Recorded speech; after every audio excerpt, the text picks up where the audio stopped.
सहयोग से मनुष्य एक अति मानव हो जाता है, जो कि इस उत्क्रांति का, इस एवोल्यूशन का चरम लक्ष्य है।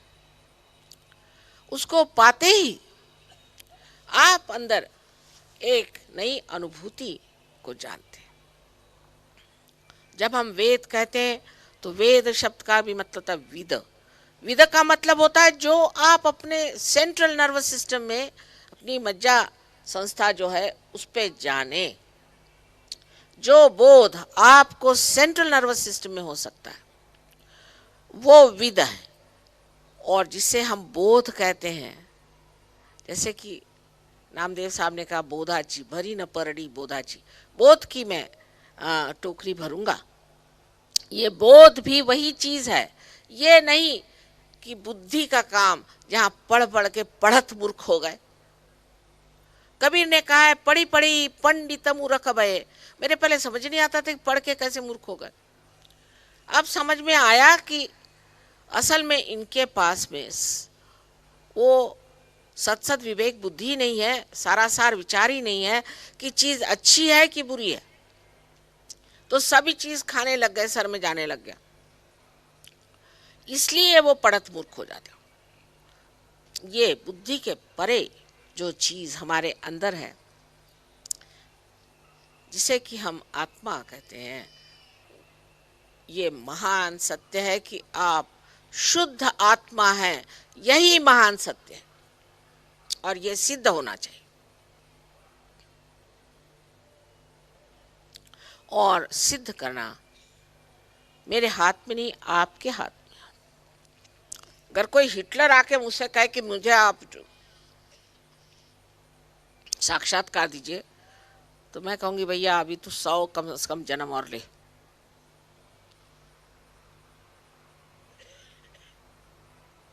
जो साधक जिज्ञासु है, नम्र है और जो चाहता है अपना आत्म साक्षात्कार, उसी को हम दे सकते हैं। किसी पे जबरदस्ती नहीं कर सकते। ये प्रेम का कार्य है। क्योंकि दूसरा सत्य ये है कि ये सारी सृष्टि एक सूक्ष्म ऐसे महान शक्ति से प्लावित है जिससे सारे जीवंत कार्य होते हैं। आज हम देख रहे हैं इतने सुंदर फूल लगे हुए। इन फूलों को देखकर हम सोचते भी नहीं कि एक छोटे से बीज से इतने सुंदर पौधे निकल आए। वो कैसे, उस बीज में क्या उसका नक्शा लिखा हुआ था। हम सोचते भी नहीं कि आम का पेड़ एक ही ऊंचाई को जाता है और दूसरे पेड़ अपनी अपनी ऊंचाई पे रहता है। मनुष्य भी उसके नाक, मुंह, हाथ सब उसके शरीर के बराबर परिणाम में ही बनता है। हम लोग सोचते नहीं। ये आंख भी देखिए कि कितना बड़ा कैमरा है। ये साइंस से आप नहीं बना सकते। एक भी जीवंत कार्य आपने साइंस से नहीं किया। जैसे जो मरी चीजें थी उसको फोड़ फाड़ करके आप अगर कुछ बात करते हैं तो मरी से मरी चीज आप बनाइए। एक पेड़ अगर मर गया तो उससे आपने अगर ये स्टेज बना दिया तो आपको लगा कि वाह वाह वाह वाह क्या काम कर। कोई जीवंत कार्य आज तक किया आप? ये सिर्फ आत्म साक्षात्कार के बाद आप हो सकते हैं, क्योंकि आपका संबंध उस ब्रह्म चैतन्य से, उस सूक्ष्म शक्ति से हो जाता है। अब कोई कहे बकरी की 3 टांग, तो आप उसको थोड़ी देर समझाएंगे, नहीं भाई 3 कैसे 4 है। तो पीछे की टांग पकड़ लेता है, क्या देखो 1 2 3। अरे भाई उसको छोड़ो तो सामने पकड़ लेगा 1 2 3। जो इस तरह का आदमी है, इसे निठल्लू कहते हैं हिंदी भाषा में। ऐसे आपल्या मराठीत रिकाम टेकडे म्हणतात। ऐसे लोगों से कौन सर धुने? जो जिद्दी लोग हैं वो अपने जिद पे बने रहे, लेकिन जो साधक हैं और जो विचारवंत हैं, जिनमें सूक्ष्मता है, वो इसके अधिकारी हैं कि वो आत्म साक्षात्कार को प्राप्त करें। और सबसे तो बड़ी ये आफत आ गई है जो मैं समझ पाई हूँ कि सहयोग में शारीरिक बहुत आराम मिलता है, मानसिक, शारीरिक, मानसिक, सामाजिक, हर तरह का परिवर्तन घटित होता है। ये बात सही है, लेकिन इसका मतलब नहीं कि हम यहाँ सबकी बीमारियां ठीक करने के लिए बैठे हुए। आज सवेरे से बैठे बैठे मुझे 6 बज गए, ये बीमार पहुंचा, वो बीमार पहुंचा, मैं तंग आ गई। ठीक तो हो गए सब, लेकिन बीमारी उसी आदमी की ठीक होनी चाहिए कि जो बाद में जाके प्रकाश दे। जो लाइट प्रकाश नहीं देने वाले, उसको कौन रिपेयर करेगा? लेकिन सबसे तो बड़ी ये बात है कि डॉक्टर लोग इस विवंचना में कुछ कुछ पड़ गए होंगे कि माता जी जब सब चीज मुफ्त में ठीक करती है तो हमारा क्या हाल होगा। हो सकता, मैं नहीं कहती, लेकिन भाई सहयोग में आते कितने, इतनी अकल किसके पास है? जितने बेअकल है वो आपके लिए, और जितने अकल वाले मुझे दे दो। जिनके पास अकल ही नहीं है उसे थोड़ी मैं जूझने वाली हूं, मुझे नहीं जूझने का। निर्बुद्ध लोगों से कौन भिड़े? लेकिन जिनके पास अकल है, जो सूक्ष्म है, जो साधक है, उनके लिए तो मैं हूं। और उनकी बीमारियां भी ठीक हो जाती हैं, वो मेरी वजह से नहीं, उनकी ही शक्ति जो कुंडलिनी है उसके जागरण से हो जाती। मैं ही क्यों, अब सहयोगी लोग सबको ठीक करते हैं। शारीरिक बीमारी ठीक होना कोई विशेष बात तो मैं नहीं सोचती हूँ। बहुत से मैंने पहलवान भी देखे कि वो आके मेरे पैर छूते, माँ हमें शांति दो। अभी उनको बॉक्सिंग में प्राइजेस मिले और मुझे आके कहते कि माँ हमें शांति दो। तो मैंने कहा तुम बॉक्सिंग करके आए, तुम शांति खोज रहे? कहले बॉक्सिंग में कहाँ शांति माँ। तो जान लेना चाहिए कि हम शांति की बात करते हैं, प्रेम की बात करते हैं, बात बात रह जाती, इसका साक्षात होना चाहिए। और आपको आश्चर्य होगा कि जो आत्मा आपके हृदय में है, जिसका प्रकाश अभी तक आपके चित्त में नहीं आया, वही स्रोत है शांति का और प्रेम का, वही स्रोत है आनंद का। जो साधु संतों ने बात बताई है वो सिद्ध करने के लिए हम आए हुए हैं। परमात्मा है या नहीं ये सिद्ध करने के लिए हम आए। जो लोग कहते हैं परमात्मा नहीं है, बिल्कुल अनसाइंटिफिक लोग। क्या उन्होंने पता लगाया परमात्मा है या नहीं? या इसलिए बहुत से लोग कहते परमात्मा नहीं कि परमात्मा को एक जगह उठा कर को तो हम शराब पी सकते, व्यभिचार कर सकते, भ्रष्टाचार कर सकते, हम पैसे खा सकते, इसलिए भगवान नहीं। पहले उठा के रख दो। अगर भगवान हो तो लोग कभी तुम्हारे घर में भगवान है, तुम ये धंधे क्या कर रहे हो? पहले भगवान को रख, और जब जरूरत हो तब भगवान के पैर छू लेंगे पब्लिक के लिए, ठीक है। भगवान को जेब में रखो, जब जरूरत हो तो भगवान निकालिए, और नहीं तो फिर से जेब में।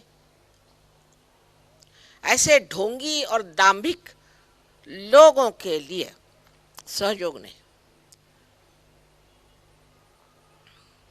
ऐसे लोगों के लिए है जो अपना हित और कल्याण चाहते, क्योंकि इससे बड़ा हित और कोई नहीं। इससे सभी जो कुछ हमारी गलत धारणा है सब टूट जाती है। इतना कल्याणकारी परमात्मा ने हमारे लिए पूरा इंतजाम कर दिया, पूरी व्यवस्था कर दी है। इतनी सुंदर व्यवस्था हमारे अंदर की हुई है कि क्या कहा जाए कि कैसा ये हमारा बनाने वाला है, कि जिसने हमारे अंदर इतने सुचारू रूप से ये चीज़ बना दी। और कुंडलिनी आपकी अपनी अपनी अलग अलग माँ, व्यक्ति अपनी अपनी व्यक्ति की माँ है, जो जागृत हो करके इस व्यष्टि को समष्टि में समा देती है। और जिस दिन ये हो जाता है उस दिन आपके अंदर सामूहिक चेतना, जिसे हम कलेक्टिव कॉन्शियसनेस कहती, जागृत हो जाती। और तब छोटे बच्चे भी उंगलियों के सहारे आपको बता सकते हैं कि आपके अंदर कौन सी शिकायत है, चाहे शारीरिक हो, मानसिक हो, सामाजिक हो, घरेलू हो, कोई सी भी शिकायत आपको इस हाथ से बता सकते हैं। ये जो मोहम्मद साहब ने बात कही थी कि आपके हाथ बोलेंगे, अरे हाथ कैसे बोलेंगे?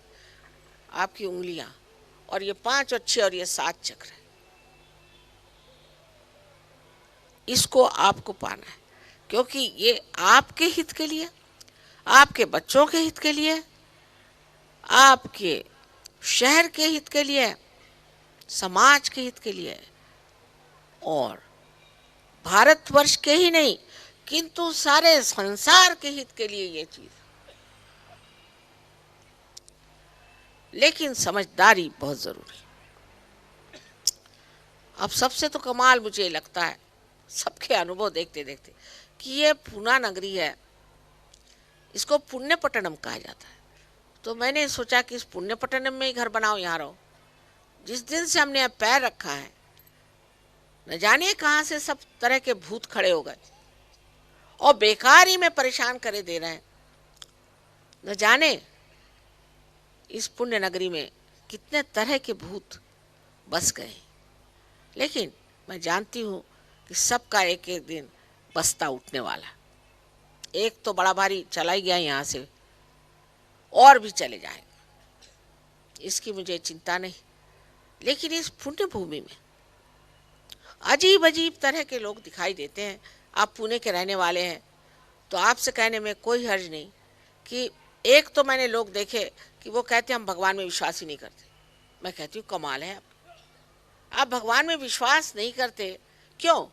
अच्छा नहीं करे दूसरों को क्यों आप कहते हैं भगवान में विश्वास मत करो? आपने कौन सी विशेष बात की है? आपने क्या विशेष पाया है? आप शराब पीते हैं, आप सारे दुनिया भर के धंधे करते हैं, और ऊपर से कहते भगवान नहीं।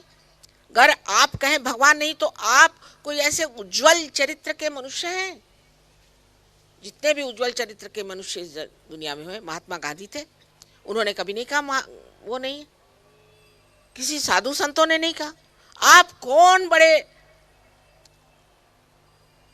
खास पवित्र आत्मा आए हुए हैं जो इस तरह से कह रहे हैं कि भगवान नहीं? आपको क्या अधिकार कि आप कहें भगवान नहीं? पहले तो आप इसको पता लगाइए कि भगवान है भी कि नहीं है। और ये अपने को बुद्धिवादी कहते हैं, पर ये बुद्धि की पहुंच है कहां? इस बुद्धि की तो कोई पहुंच ही दिखाई नहीं देती। इस बुद्धि से क्या विशेष कार्य आपने कर लिया? क्या विशेष चीज आपने पा ली? साइंटिस्ट में हम जिनको मानते हैं आइंस्टीन है, उन्होंने यही कहा कि मैं थियोरी ऑफ रिलेटिविटी को खोज रहा था और फिर मैं थक गया, जा करके अपने बगीचे में मैं लेट गया।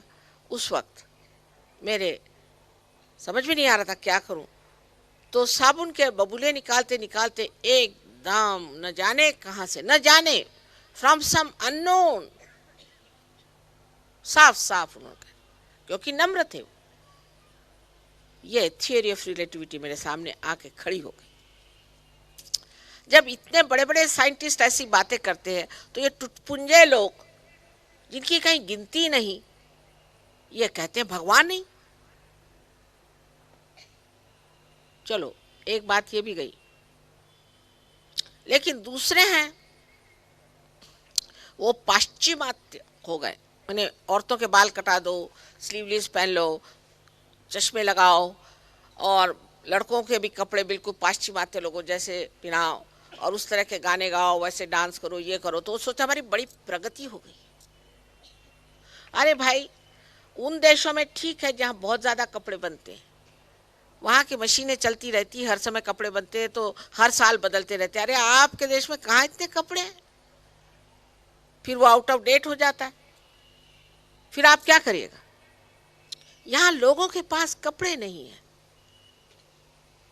और आपको ये नखरे कहाँ से मिलते हैं? और आपको शर्म भी नहीं आती कि ऐसे लोगों में रहते हुए आप इस तरह के कपड़े पहन के उन पे अपना रोब दाब झाड़ रहे हैं?